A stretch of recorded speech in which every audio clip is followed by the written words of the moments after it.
happening, Magnus sites? Let's see what this Eternals post-credit explained is, because I didn't know what was going on. So let's get it. Help me out, Cosmic Wonder.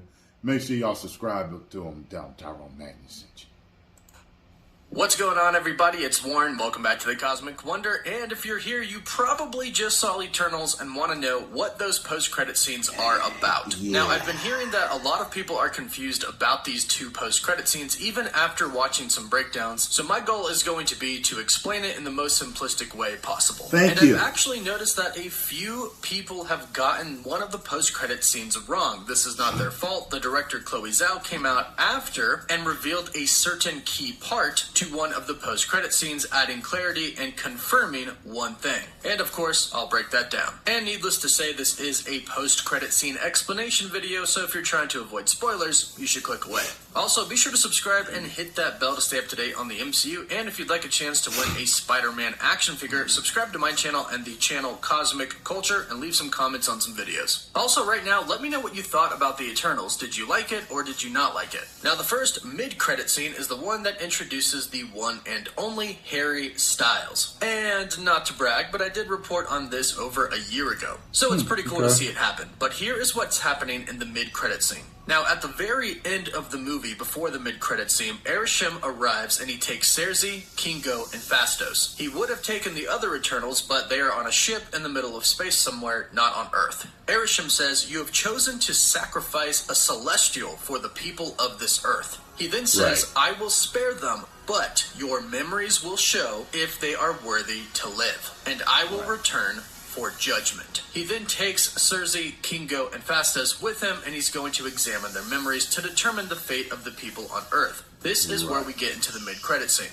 We go to the Eternals' ship, the Domo, and we see Makkari, Thena, and Druig. And Thena and Makkari pick up on a presence that is coming onto the ship. They brace themselves for an enemy, but all of a sudden, a character teleports onto the ship. This is Pip the Troll. Pip the Troll comes from the planet Laxadasia. Now, originally, he didn't look like a troll until one night he partied with some trolls and he drank a liquor and he turned into one. He was then exiled from his planet and eventually he teamed up with Adam Warlock. Now, it's recently been announced that Adam Warlock will make his MCU debut in Guardians of the Galaxy Volume 3, being played by Will Poulter. However, Pip is not with Adam Warlock in the post-credits scene. Thena is about to ask who Pip is, but Pip interrupts because he's about to announce who is coming. Pip says, "Behold, the royal prince of Titan, brother of Thanos, the knave of hearts." He then says the defeater of Black Robert, but quickly corrects it to Black Roger. The great adventurer, Star Fox. Now, when Star Fox comes in, he says, "Hello, my fellow Eternals." Thanos asks who he is, and he says, "I am Eros." Druig then asks what he wants, and then Eros pulls out the Prime Orb, the same type of orb that Ajak and then Cersei had, which was used to communicate with Arishem.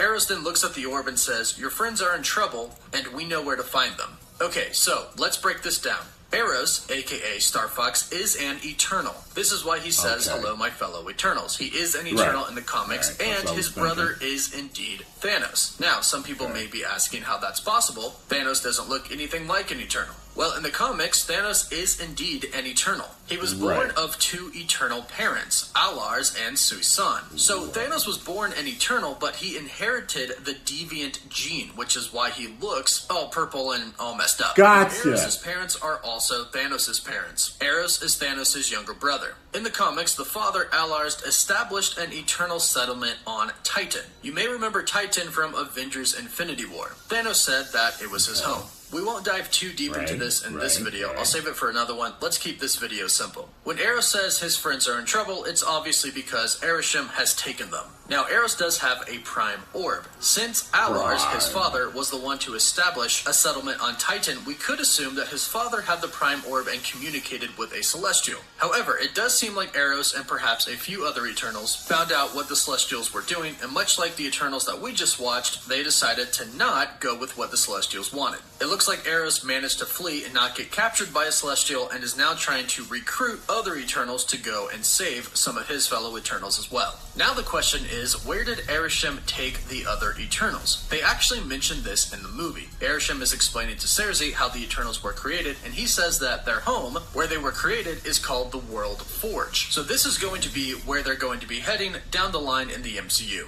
Now, one thing to take note of is that Pip the Troll called Eros the Knave of Heart. And this is because his power is literally the ability to get women to fall in love with him. Eros has dated a lot of people in the Marvel Universe, including She-Hulk, and since She-Hulk is coming up, I'm wondering if there will be any type of connection there, but we'll have to wait and see on that. Now, I wouldn't be surprised if Marvel toned him down a lot in the MCU and perhaps gave him different powers, but again, we'll have to wait and see. Now, Eros and Thanos never really got along in the comics, although we don't see much interaction between them. However, Eros does at one point become an Avenger and fight alongside them. Now for the post-credit scene. In the film, we're introduced to Dane Whitman, and he talks about his family and how the history of his family is very complicated. That is because he is actually the character, or will go on to be the character, the Black Knight. Now, the first Black Knight started with one of Dane Whitman's ancestors, Sir Percy of Scandia, the first Black Knight. He was eventually murdered, and it was passed down to another Percy descendant until eventually it got down to Dane Whitman's uncle, Nathan Garrett. Now, when he became the Black Knight, he decided that he was going to be a villain. Now, he would go on to be mortally wounded in a fight against Iron Man. He fled, and he called his nephew, Dane Whitman, to his side. He told him everything and asked him to atone for the mistakes that he made, and return the honor of their family legacy as the Black Knight, being a hero. Now, this is probably what Dane Whitman was referring to when he was telling Cersei that his family history is complicated. And this takes us to the post-credit scene. Dane is in an office, presumably his, and he's debating on whether or not to open a crate and take a sword that is inside of it. His family crest is on top of the chest, and you can tell that Dane is super nervous. He opens it really quickly and steps back because he starts to hear a lot of voices. You can't really make them out, but you can tell that something is up with the sword. On the top of the chest when he opens it is markings that say, "Death is my reward." Dane says, "I'm sorry, but I have to try." Saying sorry most likely to his ancestors that came before him because, as we know, the MCU doesn't keep origin stories as they are in the comics. More on this in a second. Dane reaches towards the sword, and part of the sword is showing, not wrapped up, and it appears that the sword is somewhat alive, having some black stuff on it that reaches out towards Dane as he goes to touch it. Now, right before he touches it, he hears a voice from behind him that says, "Are you sure you're ready for that, Mr. Whitman?" Now, this voice has been confirmed. Originally, I did think it was the Watcher, and a lot of people are saying it is the Watcher. However, the director came out and said that it is Blade. It is the voice of who is going to be playing Blade. So it looks like the Eternals post-credit scene just confirmed that the Black Knight and Blade will be teaming up in the MCU at some point in time. And again, this was confirmed to be Blade's voice by the director, Chloe Zhao, in an interview with Fandom. Now, what this post-credit scene is doing is setting up Dane Whitman to become the Black Knight in the MCU. And this sword that he's about to touch is the Ebony Blade. However, there's a little bit of a trick to the Ebony Blade.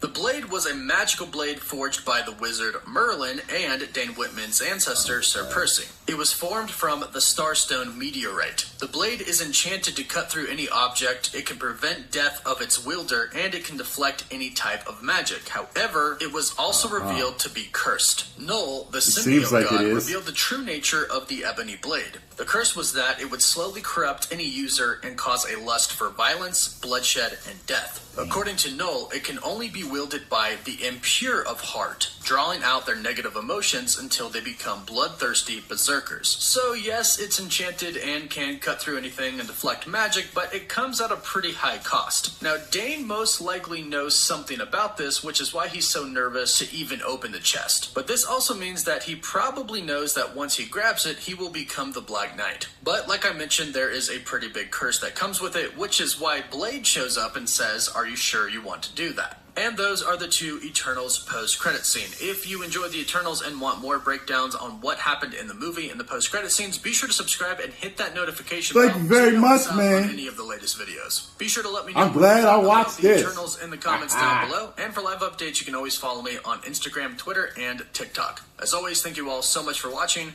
Woof woof. That was worth it. I'm glad I watched this. Thank you very much, Cosmic Wonder. Finally, we got some Blade action, baby. I can't wait till they do Blade. I think this dude's going to be a really good Blade.